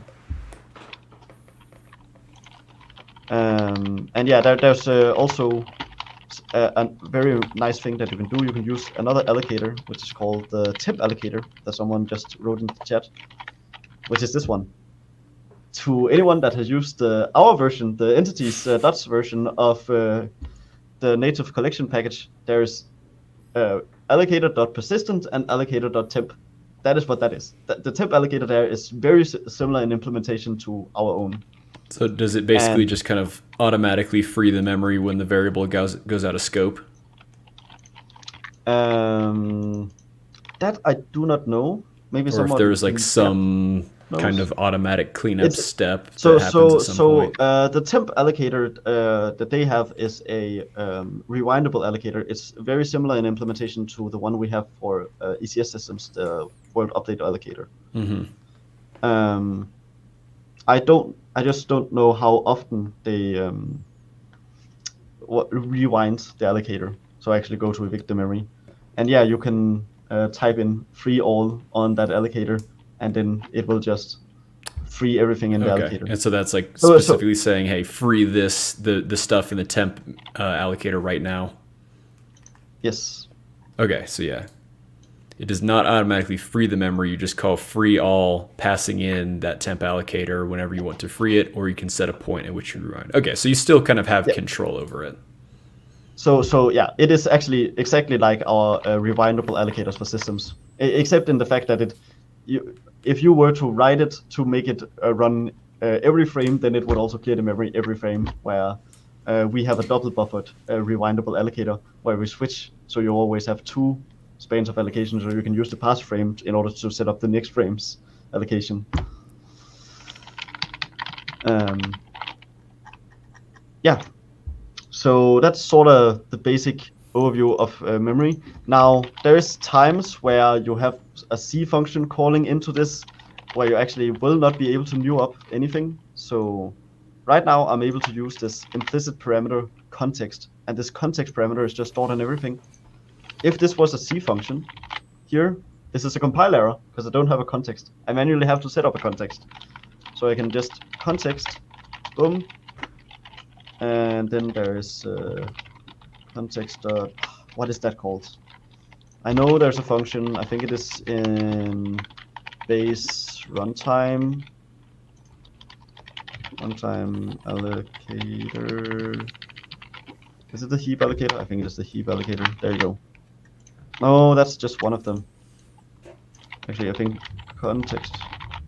Default context. Yeah, there we go. That's the one that has the rewindable allocator already set up for you and everything else. And the heap allocator for the system that you're currently operating on. And now all of a sudden, this context argument can be implicitly passed to every function that needs to implicitly pass the context stuff, even though you were calling from here. This is incredibly useful, for instance, for example, for what I was doing, on the example I showed you earlier, where you can control a Unity ECS system from ODIN, just because this C# is able to call into a C function.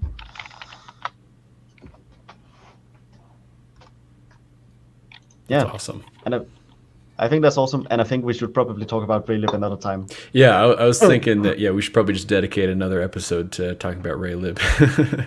Yes, because Raylib is incredibly useful. I did not think there was going to be so much to talk about in Odin, but there I know. Is. And yeah, I'm actually kind of curious about this one, so say maybe you should explain what the implicit context is. So if you were to not have this type here, you should just imagine that proc already implicitly has context passed in. So Odin, the like when you do run and it has to find the entry point to your system, the main function will just implicitly have a context passed in. So I don't have to do this operation here. Context, which is a variable that is just an implicit, like it says it's a keyword. It is basically just a variable that always is. It always exists in Odin. It's always defined, that is. Okay. But it's not always set up. So you can like see user pointer, for instance, is probably not going to be set up by Odin for us. But you can like set this pointer to some pointer value that you have. And now you can imagine that any function below that will just use user pointer. So someone might be writing a function down here, my function proc, right? And then saying. So then now it picks up that new context if you were to call that procedure. There we go. Then I have to say context.userPointer, and I have to do I cannot, maybe someone else in the chat can remember how you do the transmutation here. If I do have to use the transmute keyword. But I can then create a new val here. And now I've implicitly passed it in, and I can do a fmt print ln val. There you go. And yes, I can pass it in. There we go. So now I'm, creating some memory allocation. I'm putting in on this context variable that just is, always is. It's implicitly passed into my function. It's always there. And therefore I can get out the correct context and it will use that. Oh, so you kind of have to like say, you almost have to like query for that context. Yeah. So this, like, for instance, if I were to use a different context, now all of a sudden this my func wouldn't work. So you have to also be sort of careful. But it means that you implicitly can carry stuff around. Like, for instance, which is what it's mainly used for, logging and allocation. So if you notice, context comes with a built-in logger. It comes with a built-in random generator. So like in C#, you would have static variables, right? And those static variables is normally what you store around. Whereas here, it's more common to just have a context that you pass around. And so it looks like you actually need to do the transmute on the pointer of my type. Oh yeah, that's right.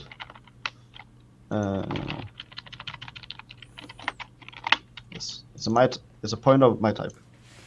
Pointer to my type. Again, it's meant to be read like it's written, unlike normal C languages. And yes, this is a good explanation of what transmute is, because it doesn't actually the difference is if I were to type in, my val 5, and then I had another variable that is a U8, U32. Like this implicitly is an int, but if I were to then cast U32 into my val, then normally what gets assigned to my val b, if it was like a direct so then it would be 5U32, but then if you did transmute, it just literally passes the bytes over, and then you would get some other weird number. Exactly. So I would get a weird number if I were to do transmute here. Okay.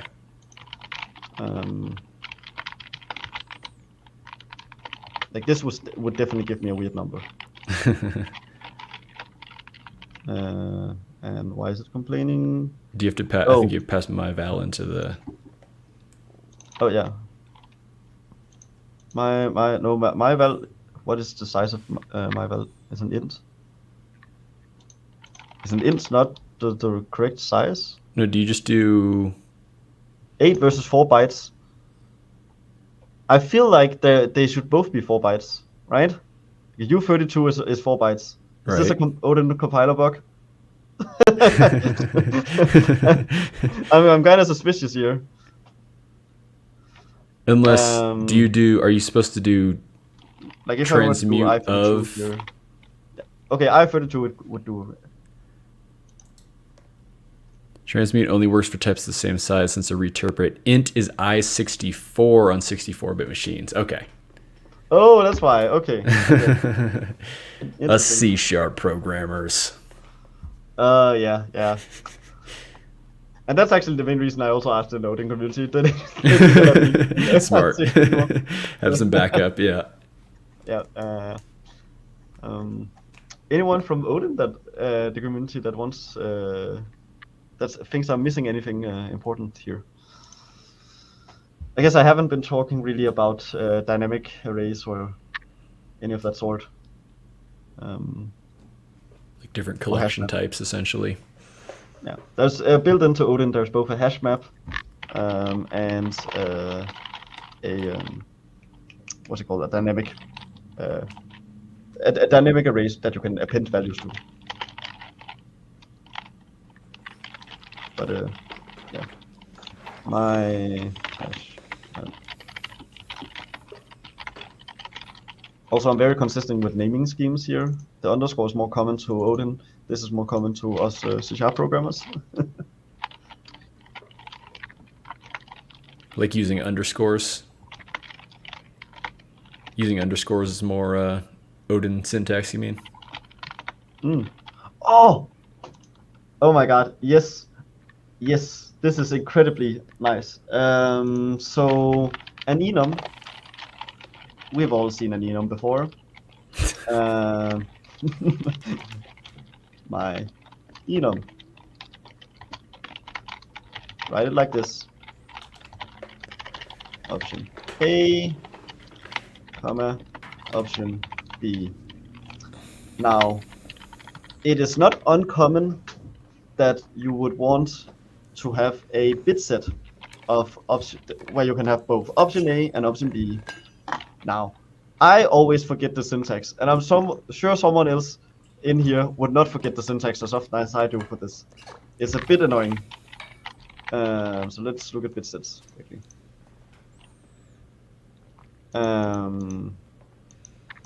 Because I use it quite often. So you can see here, like they've defined an enum that is a direction, north, east, south, west, and you create a bit set of direction, right? So that's another type. So I could have a bit set of options, right? Let's see, call it options. Boom, boom. It's a bit set of my enum. Right. So now a bit set, does that mean that only one bit can be set at a time?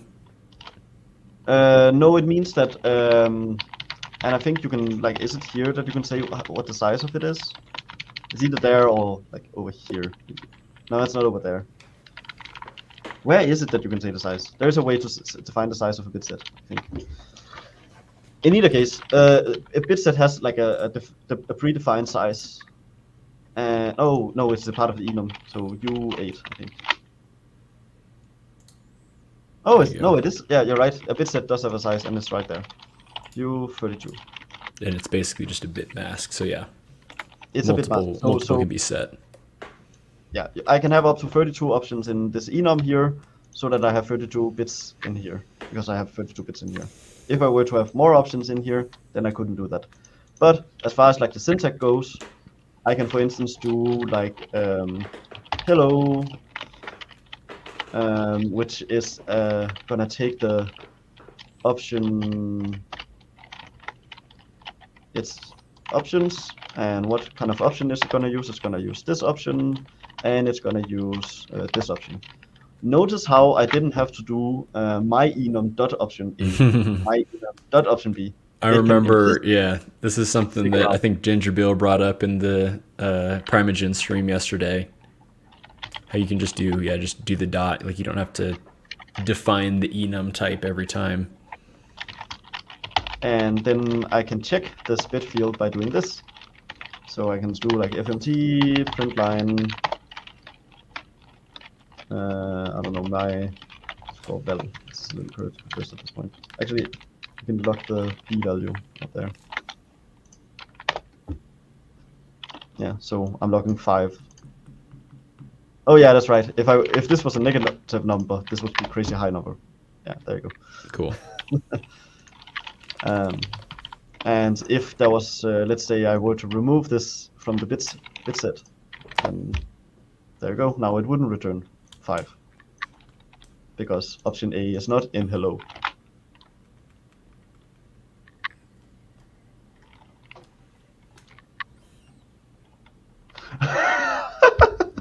Oh God. Okay, wait 1 second. There's someone typing that.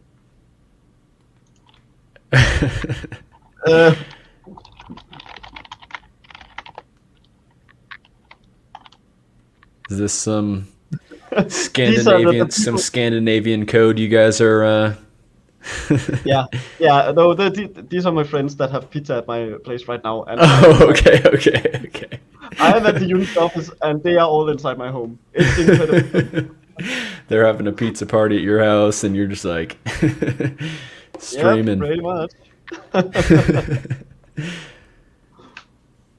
Oh, I just told they were asking how many pizzas that should be kept there, and I just answered all of them. There you go. Yes. Okay. Awesome. Well, I feel inspired to go download Odin right after this and just get to work. Yeah. Seems like a cool language. I like what I'm seeing a lot. I do kind of like the syntactical similarities to JAI because I definitely do want to use that one day when I eventually do get access to it. Probably not until it gets into a more public beta state, I'm guessing. But it would be nice to kind of use kind of a similar syntax to that because I definitely see the advantages of the code seems a lot easier to not only write but especially like you were saying that is really geared towards reading code, which I think I did see like a line in there that programmers spend a lot more time reading code than they do writing code. So I mean, yeah, I like it all. Patch, there you go.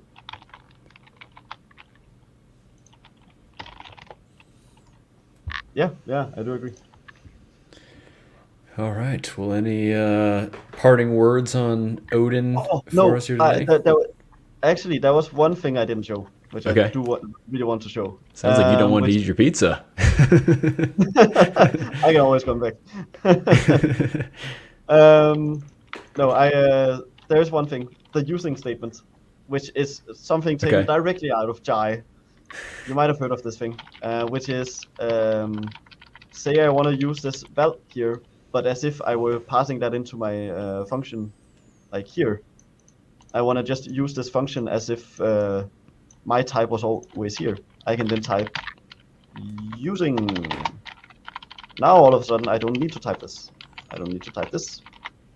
And this becomes totally compile free. This using statement means that I am now in this function using this variable. So it's just implicitly used here.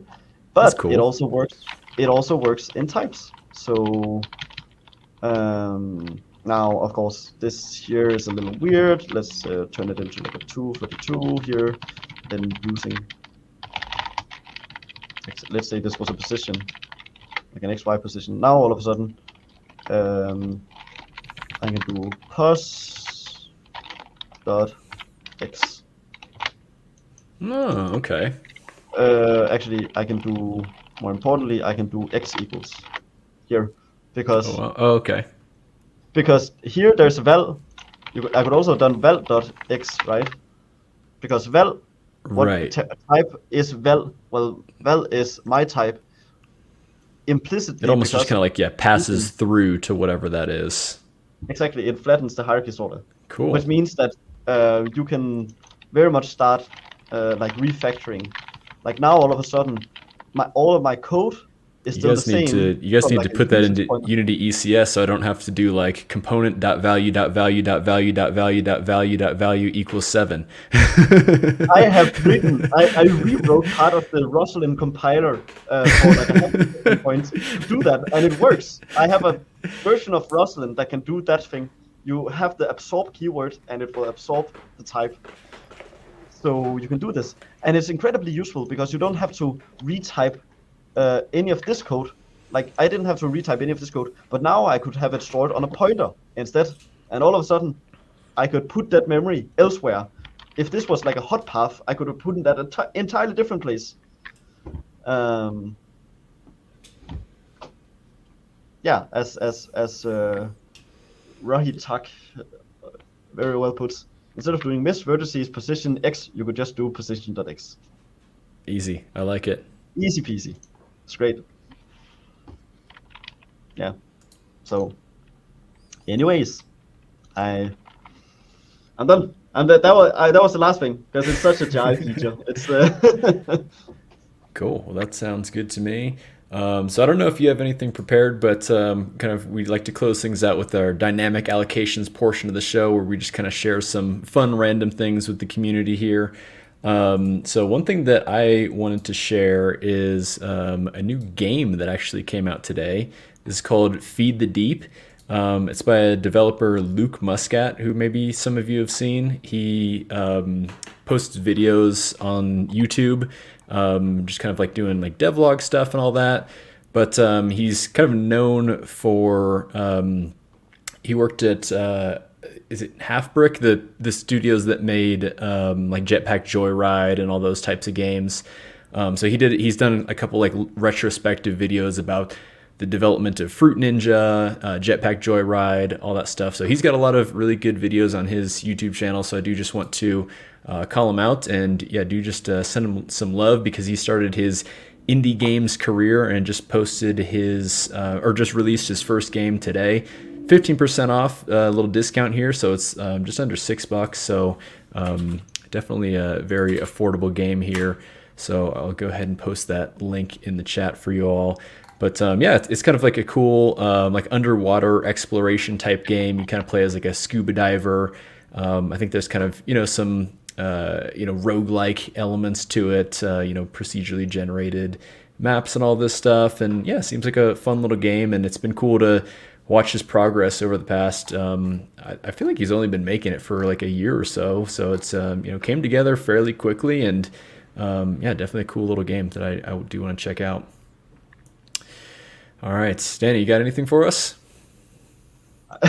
I'm noticing an interesting comment, which is that Ginterbill did actually regret the uses of that version of music, which is interesting. I do want to know his view. Yeah, I do think I remember him saying something about that. I was kind of like half paying attention to that portion and half working, so I'll have to go back and see the whole thing.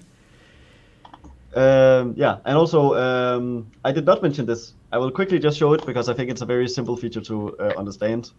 It's the fur keyword just means whatever code is next to it will get run at the end of the scope you're currently within. So if this is the scope, say you were allocating some memory and you wanted to make sure that it's deallocated at the end of this scope, then it will get deallocated. This code here will be run at the end of the scope, and it will be run in reverse order so that any allocation will actually be. So it's kind of like a stack, basically.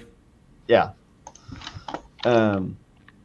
Yeah, I just wanted to highlight that because he was also mentioning it, and it's also an incredibly useful feature. And I think SIG supports it too. Cool. And I think maybe even Rust has a version of that. Yeah, and I wanted to highlight two people this time, Jacob and Carl, because they are both incredibly amazing developers that has, at least on the Discord that they have, helped me a couple of times. Nice. They both work on their own game engine and game sort of situation. Carl recently released a game called Cat and Onion, where I think all of the source code is available and everything, and it's fully written in Odin. It's very cool. Can definitely recommend checking that out, Carl Zelinsky. And then for Jacob, I don't know if Solar Storm was written in Odin, but I very much know that his new game, which is going to be like a first-person battle brawls type of cool game here, is entirely written in Odin, and it's his own little game engine, and it's very cool. Looks like a little like paper airplane flying through some kind of world here. Yeah, I think there was another post recently of there's like a little battle axe, very cool looking. Okay. Yeah, so those are my highlights. Sweet. Yeah, feel free to copy paste their links in the chat here. Yes. All right, well, cool. So I think that's pretty much going to do it for today's stream. Thank you, everyone, for coming by. A lot of new faces, a lot of people from the ODIN community here today, which was super cool. Yeah, definitely want to get back and do that Raylib stream again soon. So we'll definitely have Danny keep you all posted on when we're going to do that. And yeah, I mean, it's just something that I kind of want to start to experiment around with myself. So yeah, as we close things out here real quickly, do just want to thank our Patreon supporters, especially those ones at the CPU registered tier, which is the highest tier we have. Again, you can support us optionally if you'd like over on Patreon and through YouTube memberships. So yeah, I just want to thank the people at the CPU registered tier. So thank you to eCool and Hakan. Really do appreciate your support over there. So yeah, anyways, with that, oh, should you like or dislike the video? Oh, I don't know. Did you like or dislike the video? I'll leave that up to you. All right. Well, thank you so much, everybody. Hope you all have a fantastic weekend, and we'll catch you next week for the Hot Path Show. See you, everybody. See ya.